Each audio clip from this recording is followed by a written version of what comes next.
Good morning guys, welcome to the Z exam. आप सभी का स्वागत आपके यूट्यूब चैनल जेड एग्ज़ाम में। आज है 23 सितंबर, बुलेट करंट अफेयर्स इंडिया आज का चैनल।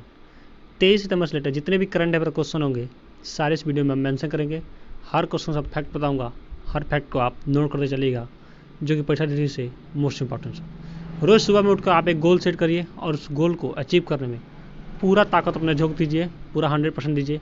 एक दिन लाइफ अल्टीमेटली अच्छी हो जाएगी। तो आज का मोटिवेशन कोड क्या है? शिक्षा सबसे शक्तिशाली हथियार है जिसका उपयोग आप दुनिया को बदलने के लिए कर सकते हैं। आप वो मुकाम हासिल करने के लिए वो सारी चीज़ें आप गंवा देंगे, फिर भी वो मुकाम हासिल नहीं होगा। लेकिन एक शिक्षा ही है कि जिसके तहत आप उस ऊंचाई तक पहुंच सकते हैं जहां आप सोच भी नहीं सकते हैं। तो उसको आप क्या करिए, उसको मजबूत बनाइए, उसको एकदम कठोर करिए, तभी आप वहाँ पर पहुँच पाएंगे। 23 सितंबर का इतिहास देखिए। 23 सितंबर 1739 को रूस और तुर्की ने बेलग्राम शांति संधि पर हस्ताक्षर किए थे। तो ये सारी चीज़ें हैं, इनको आप क्या करिए, इसमें मोस्ट इंपॉर्टेंट जो है उसको मैं बता देता हूँ। अब बाकी सब चीज़ों को क्या करिए, आप कैप्चर कर लीजिए और उसको कहीं लिख लीजिए या एक बार पढ़ लीजिए।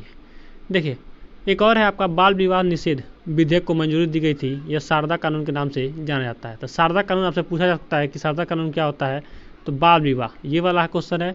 1929 में यानी 23 सितंबर 1929 को ही बाल विवाह निषेध का नाम शारदा कानून के नाम से रखा गया था। फिर 1955 में पाकिस्तान ने बगदाद की संधि पर दस्तखत किया था। तो ये भी नोट कर लीजिए।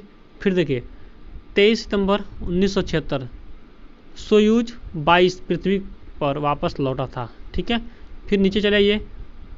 1955 में देखिए, पाकिस्तान ने बगदाद की संधि पर दस्तखत किया था। भारत और पाकिस्तान के बीच जंग में युद्ध विराम का ऐलान किया गया था। फिर 1976 में सोयूज 22 पृथ्वी पर वापस लौटा था। और फिर देखिए, 1983 में कराची में अबू धाबी के लिए उड़ा गल्फ एयर का विमान आतंकियों ने उड़ा दिया था। ठीक है, तो एक विमान का नाम था, उसको क्या कहता था, आतंकवादियों ने उड़ा दिया था। तो ये सारी चीज़ें हैं 23 सितंबर के रिलेटेड। चलिए, bullet question by Z exam 23 सितंबर 2021। चलिए स्टार्ट करते हैं। मैं एक अच्छे दिन की शुरुआत एक अच्छे क्वेश्चन के साथ।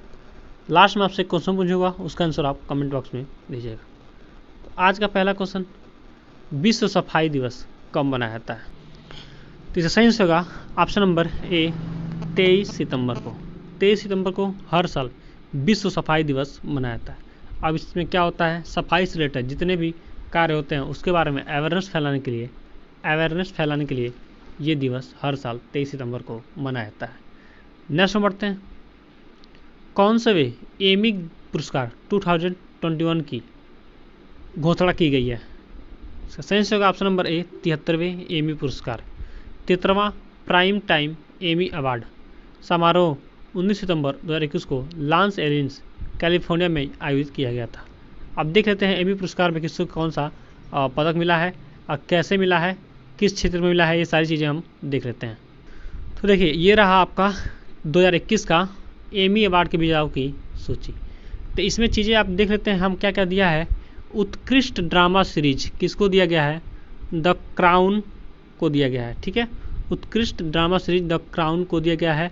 उत्कृष्ट हास्य श्रृंखला टेड लासो, तो जिसमें इसमें जो इम्पोर्टेंट है, ये दोनों इम्पोर्टेंट है। नीचे आते हैं उत्कृष्ट अभिनेता कॉमेडी जेसन सुदेकिस, इनको दिया गया है। फिर एक और चीज़ है, मैं वहाँ देख लेते हैं कि किसको दिया था। देखिए लास्ट में आते हैं तो ये चीज़ देखिए, उत्कृष्ट लेखन नाटक पीटर मॉर्गन द क्राउन के लिए दिया गया है। उत्कृष्ट लेखन समिति श्रृंखला मूवी या नाटकीय विशेषज्ञ माइकेला कोएला को दिया गया है। अब जान जाते हैं कि एमी पुरस्कार क्या है। तो एमी पुरस्कार या एमी एक अमेरिकी पुरस्कार है जो टेलीविज़न उद्योग में उत्कृष्टता को मान्यता देता है। यह पूरे कैलेंडर वर्ष में आयोजित कई वार्षिक कार्यक्रमों में प्रस्तुत किया जाता है, जिनमें से प्रत्येक टेलीविज़न उद्योग के विभिन्न क्षेत्रों में एक को सम्मानित किया जाता है। एंड टेलीविज़न के क्षेत्र में ये एमी पुरस्कार दिया जाता है। तो इसे आप जरूर नोट कर लीजिए क्योंकि ये क्वेश्चन मोस्ट इंपॉर्टेंट है और वो अमेरिका से रिलेटेड है, तो यहाँ से क्वेश्चन बन सकते हैं। तो चलिए नेक्स्ट क्वेश्चन बढ़ते हैं। कहाँ के पूर्व फुटबॉलर जिम्मी ग्रिव्स का निधन हुआ है? इसका सही आंसर होगा ऑप्शन नंबर ए, इंग्लैंड के।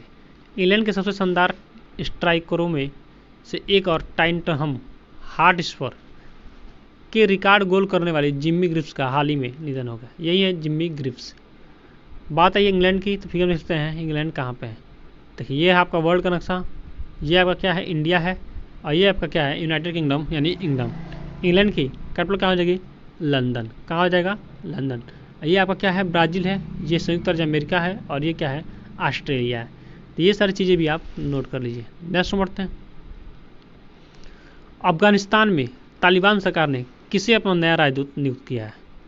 इसका सही होगा option number B, Suhail Shaheena.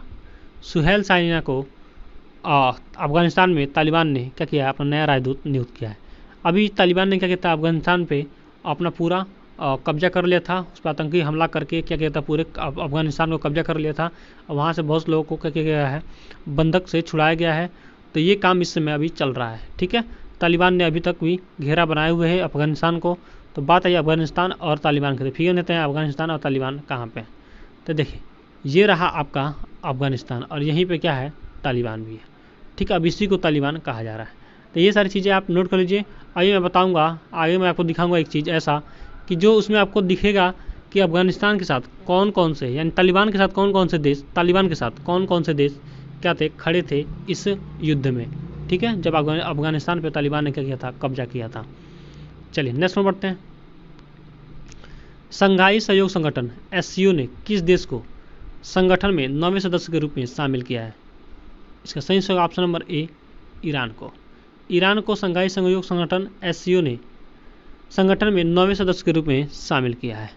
चलिए बात है ईरान की, फिर देखते हैं ईरान कहाँ पे। ये है आपका वर्ल्ड का नक्शा, आइए रहा आपका ईरान। ईरान का कैपिटल रहेगा तेहरान। तो ये भी चीज़ें आप नोट करें। ये आपका इंडिया है, मैंने बताया था, उसके ऊपर चाइना है, उसके बाद मंगोलिया, उसके बाद क्या है? पूरा एशिया रसिया का है। ये आपका ऑस्ट्रेलिया है। ठीक है, और इधर आपका दूरी में ये वाला हिस्सा, और इधर आपको मैंने बताया था अभी क्या? ब्राज़ील और संयुक्त राज्य अमेरिका USA। ये सारी चीज़ें हैं। चलिए नेक्स्ट में बढ़ते हैं।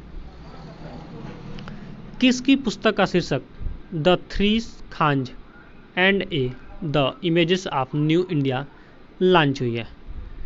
सही होगा option number B, Kaveri Bamzai. Kaveri Bamzai द्वारा लिखित एक पुस्तक का शीर्षक the three Khans and the images of new India launch हुआ है। अब थ्री खान्स मतलब आमिर खान, ठीक है, शाहरुख खान, और एक और खान है सलमान खान के बारे में इस पुस्तक में पूरा ब्यौरा दिया गया है। ठीक है, तो ये सारे थ्री खान एक पुस्तक का लॉन्च किया गया है, जो कि बहुत ही इंपॉर्टेंट है। पुस्तकों से रिलेटेड जितने भी क्वेश्चन बनते हैं वो मोस्ट इंपॉर्टेंट होते हैं, इसे जरूर आप कहीं ना कहीं नोट कर लीजिए। यहाँ से क्वेश्चन सीधे एग्जाम में पूछे जाते हैं। चलिए नेक्स्ट में बढ़ते हैं। प्रसिद्ध कौन सा पुरस्कार विजेता खगोल भौतिकविद तनु पद्मनाभन का निधन हुआ है? इसका सही होगा ऑप्शन नंबर बी, पद्मश्री। प्रसिद्ध पद्मश्री पुरस्कार विजेता खगोल भौतिकविद तनु पद्मनाभन का हाल ही में निधन हुआ है। फिर हम देख रहे हैं यही है तनु पद्मनाभन। प्रसिद्ध सैद्धांतिक भौतिक विज्ञानी और ब्रह्मांड विज्ञानी प्रोफेसर तनु पद्मनाभन का हाल ही में भी निधन हुआ है। नेक्स्ट बढ़ते हैं। किसकी पुस्तक का द, अब इसके बारे में मैंने मेंशन किया था पीछे वाले क्वेश्चन में। चलिए जेड एग्जाम आप हमारा टेलीग्राम चैनल ज्वाइन कर लीजिए। यहाँ पे आपको PDF रूप में daily by daily current affairs, weekly current affairs, monthly current affairs और भी बहुत सारी चीज़ें देखने को यहाँ पे आपको मिलेंगी। आप 10-12 BSc MSc किसी भी क्लास में पढ़ते हैं, उससे रिलेटेड कोई भी सूचना, कोई भी जानकारी पाना चाहते हैं या योजना भर्ती कुछ भी आती है, सीधे आपको मोबाइल फ़ोन पे पहुँच जाएगा। आप हमें इंस्टाग्राम और ट्विटर पे भी फॉलो कर सकते हैं। नेक्स्ट में बढ़ते हैं। अभिनेत्री दिशा पाटनी को किस कंपनी ने अपना नया ब्रांड एम्बेसडर नियुक्त किया है? इसका सही होगा option number A, Ambrane India. Ambrane India एक कंपनी है जिसने क्या किया है? अभिनेत्री दिशा पाटनी को अपना ब्रांड एम्बेसडर नियुक्त किया। अब ब्रांड एम्बेसडर का मतलब कंपनी का मालक नहीं होता है, क्या होता है? प्रचारक होता है। क्या होता है? प्रचारक। तो ये चीज़ें भी आप नोट करें। मैं बार बार चीज़ें बताता हूँ ताकि चीज़ें कभी भूलें ना और हमेशा याद। तो आप भी चीज़ों को बार बार लिखिए और बार बार पढ़िए ताकि चीज़ें कभी भूलें ना और हमेशा याद रहे। नेक्स्ट बढ़ते हैं। गीता समोता कितनी चोटियों को फतह करने वाली सबसे तेज भारतीय बन गई हैं? इसका सही होगा ऑप्शन नंबर सी, 2 चोटियों को फतह करने वाली गीता समोता। फिर हम देख रहे हैं ये गीता समोता। अब इनके बारे में और भी जान लेते हैं। CISF की अधिकारी गीता समोता अफ्रीका और रूस में स्थित 2 चोटियों को फतह करने वाली सबसे तेज भारतीय बनी है। इस महीने की शुरुआत में सब इंस्पेक्टर गीता समोता ने रूस में माउंट एवरेस्ट को फतह किया था, जो यूरोप की सबसे ऊंची चोटी मानी जाती है। तो ये भी चीज़ें आप नोट कर लीजिए। चलिए नेक्स्ट हम बढ़ते हैं। बात आई थी अभी रूस की, तो रूस के बारे में जान लेते हैं। रूस का प्रेसिडेंट कौन जाएंगे? Vladimir Putin. तो ये भी चीज़ें आप नोट कर लीजिए। किसका तीसरा राज्य खाद्य सुरक्षा सूचकांक 2021 जारी हुआ है? इसका सही होगा ऑप्शन नंबर सी, FSSAI। केंद्रीय स्वास्थ्य और परिवार कल्याण मंत्री मनसुख मांडविया ने खाद्य सुरक्षा के 5 मापदंडों में राज्यों के प्रदर्शन को मापने के लिए भारतीय खाद्य सुरक्षा और मानक प्राधिकरण FSSAI का तीसरा राज्य खाद्य सुरक्षा सूचकांक जारी किया है।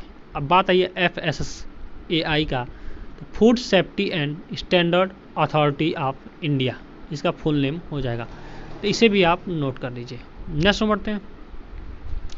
अंतर्राष्ट्रीय एवं लिस्ट ए क्रिकेट को मिलाकर 20,000 रन बनाने वाली दुनिया की पहली महिला क्रिकेटर कौन बन गई है? इसका सही होगा ऑप्शन नंबर सी, मिताली राज। मिताली राज क्या है? इंडियन क्रिकेट टीम यानी महिला ओमेन वाले, इंडियन क्रिकेट महिला ओमेन वाले क्रिकेट टीम की क्या है? कप्तान है मिताली राज। इन्होंने अंतर्राष्ट्रीय एवं लिस्ट ए क्रिकेट को मिलाकर 20,000 रन बनाने वाली दुनिया की पहली महिला क्रिकेटर बन गई है। चलिए नेक्स्ट में बढ़ते हैं। राष्ट्रीय मुक्केबाजी चैंपियनशिप में पिछले वर्ष के विजेता हसमुद्दीन को हराकर किसने अपना पहला खिताब जीत लिया है? इसका सही होगा ऑप्शन नंबर सी, रोहित मोर। रोहित मोर ने पिछले वर्ष के विजेता हसमुद्दीन को हराकर अपना पहला खिताब अपने नाम कर लिया है। नेक्स्ट बढ़ते हैं। भारतीय और किस नौसेना ने समुद्री शक्ति के तीसरे संस्करण में भाग लिया है? इसका सही होगा ऑप्शन नंबर सी, इंडोनेशियाई। भारतीय और इंडोनेशियाई नौसेना ने समुद्री शक्ति के तीसरे संस्करण में भाग लिया है। द्विपक्षीय अभ्यास में समुद्र शक्ति का तीसरा संस्करण 20 सितंबर से 22 सितंबर तक निर्धारित है। भारत और इंडोनेशिया के बीच द्विपक्षीय संबंधों को बेहतर बनाने के उद्देश्य से इस तरह के एक अभ्यास की तैयारी के लिए भारतीय नौसेना के जहाज शिवालिक और कटम्बो पहले ही इंडोनेशिया के जकार्ता पहुंच चुके थे। अब बात आई है देशों के बीच जो युद्ध अभ्यास होते हैं ये क्यों होते हैं और किस देश के बीच कौन सा युद्ध अभ्यास होता है, इसके बारे में मैं कई बार बताया हूँ, फिर से बता रहा हूँ।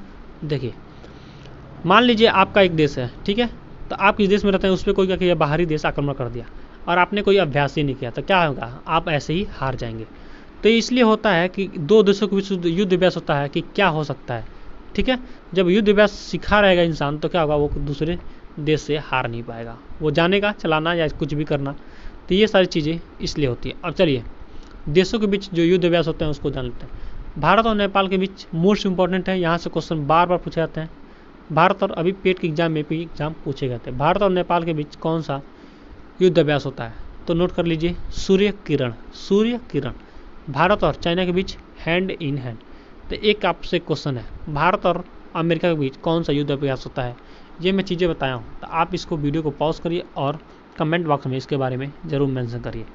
नेक्स्ट में बढ़ते हैं। बात आई इंडोनेशिया की, तो फिर हम देख सकते हैं इंडोनेशिया कहाँ पे। ये रहा आपका वर्ल्ड का नक्शा, ये रहा आपका रेड कलर में इंडोनेशिया। ये आपका क्या है, नीचे ऑस्ट्रेलिया है, ये आपका दिख रहा है इंडिया है, ये क्या है आपका ब्राज़ील है, ये क्या है संयुक्त राज्य अमेरिका है, ऊपर क्या है ये आपका चाइना है, ऊपर ऊपर मंगोलिया, उसके ऊपर क्या है, ये पूरा हिस्सा रसिया का है, ठीक है। यहाँ पे आपका क्या है, पाकिस्तान है, उसके बाद अफगानिस्तान है, फिर तुर्कमेनिस्तान, उज्बेकिस्तान, ये सारे स्थान। इधर आपका क्या है, ईरान है, फिर सऊदी अरबिया है, ठीक है। तो ये सारी चीज़ें हैं, आप नोट करें। यहाँ पे क्या है, श्रीलंका है। तो ये सारी चीज़ें आप नोट करें। ये कहाँ है, ये यहाँ पर क्या है आपका इंग्लैंड है, ठीक है। तो ये सारी चीज़ें आप आराम से नोट कर सकते हैं।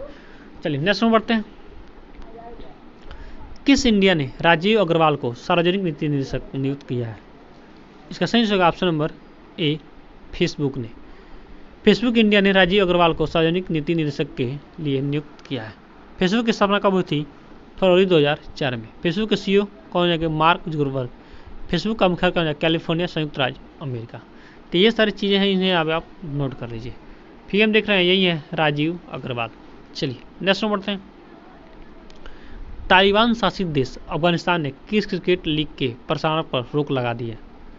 इसका सही होगा ऑप्शन नंबर ए, IPL पे। IPL पर तालिबान शासित देश अफगानिस्तान ने क्रिकेट लीग के प्रसारण पर रोक लगा दी है, ठीक है। यानी अफगानिस्तान में क्या होगा, IPL का प्रसारण नहीं होगा। तो IPL मतलब इंडियन प्रीमियम लीग।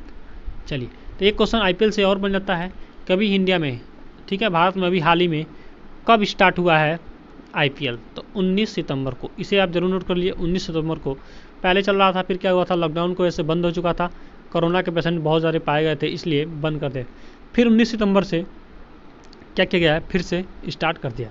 और पहले दिन मैच था किसका, मुंबई इंडियंस का और चेन्नई सुपर किंग का, जिसमें चेन्नई सुपर किंग ने क्या किया था, मुंबई इंडियंस को 20 रनों से हरा दिया था। तो ये भी चीज़ें आप नोट कर लीजिए। नेक्स्ट में बढ़ते हैं, हर चीज़ से आप अपडेट रहिए। देखिए अब बात आई है अफगानिस्तान की। देखिए अफगानिस्तान के खिलाफ जंग में तालिबान के साथ कौन कौन देश खड़ा।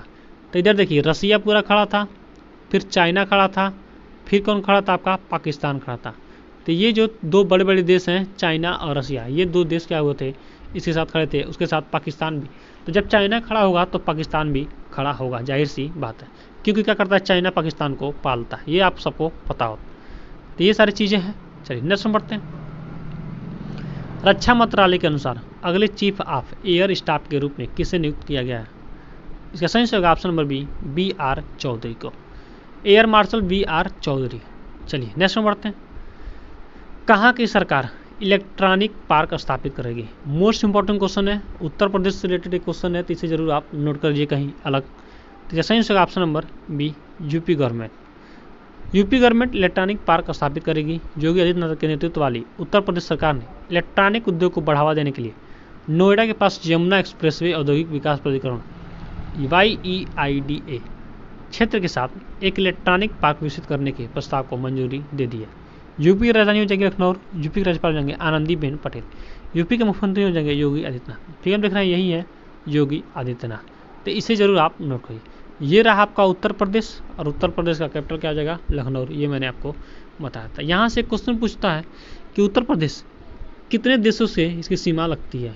एक देश कौन सा, यहाँ पे आपका है नेपाल। नेपाल की बॉर्डर किससे लगता है, उत्तर प्रदेश से लगता है। तो ये भी चीज़ें आप नोट कर लीजिए। नेक्स्ट में बढ़ते हैं। जेड एग्जाम बायक्लेसर डोज फॉर यू, ये आपके लिए क्वेश्चन है। कहाँ के ब्रेंडन टेलर ने अंतर्राष्ट्रीय क्रिकेट से संन्यास की घोषणा की है। आपके सामने है 4 ऑप्शन, सही आंसर आप कमेंट बॉक्स में दीजिए। हमारा वीडियो आपको अच्छा लगा हो, हेल्पफुल लगा हो, तो अपने दोस्तों के पास शेयर करिए। आज टारगेट है 100 लाइक का, तो 100 लाइक जरूर कंप्लीट कर लीजिए। और आपके जीवन संबंधी कोई भी क्वेश्चन हो, कोई भी क्वेश्चन हो, आप मेरे दिए गए व्हाट्सएप में मैसेज छोड़िए, मैं इसका रिप्लाई अवश्य करूँगा। सितंबर में जितने दिवस बताए हैं, वीडियो को पॉज करिए, सारे दिवस को लाइन बाई लाइन सीक्वेंस से लिख चाहिए। ऐसा करने से चीज़ें कभी आपको भूलेगी नहीं और हमेशा याद रहेगी। Thanks for watching.